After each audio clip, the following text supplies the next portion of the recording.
Ayun, ano lang, 50th ano ng PBA, how do you find it, how do you...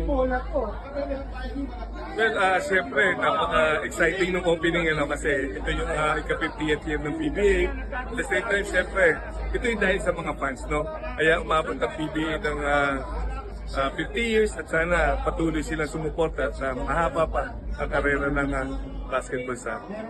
Sir, gano'n ka kalaki sa ganitong gathering na yung past and present na base stars na kakaroon ng interaction? Well, sa akin maganda yung nare-recognize yung mga dating players para nakikita rin nila ng mga susunod na henerasyon kung paano yung dedication ng mga dating players, kung paano mahalin yung basketball talaga.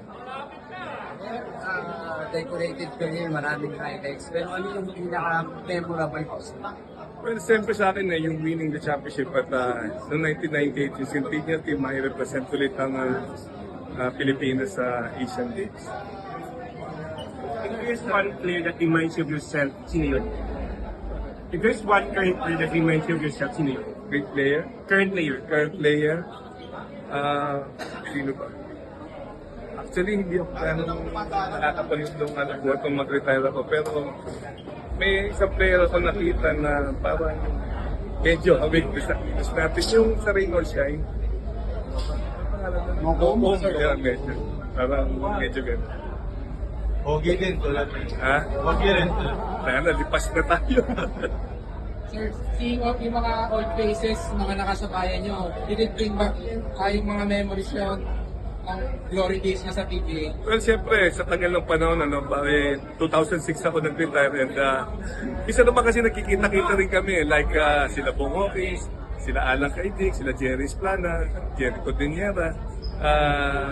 Twice ko na ata silang dinala sa Bulacan para mapasaya yung mga taga sa amin. And siyempre, sila yung mga kalaban yun ng araw na siyempre after ng basketball, nakikita-kita pa.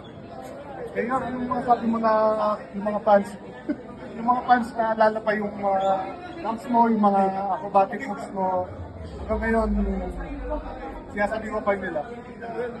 O siyempre, natutuwa rin ako. For so, ang tagal na ng panahon.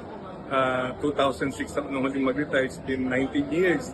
Diba, siguro through the help of yung social media, di ba, mga gumagawa ng mga highlights natin, hindi lang ako, pati yung mga dating players. Napakalaking tulong.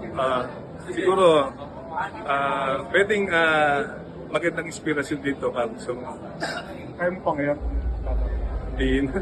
Ano na lang, takbong apelido na lang, hindi na tumatakbo yung katawan.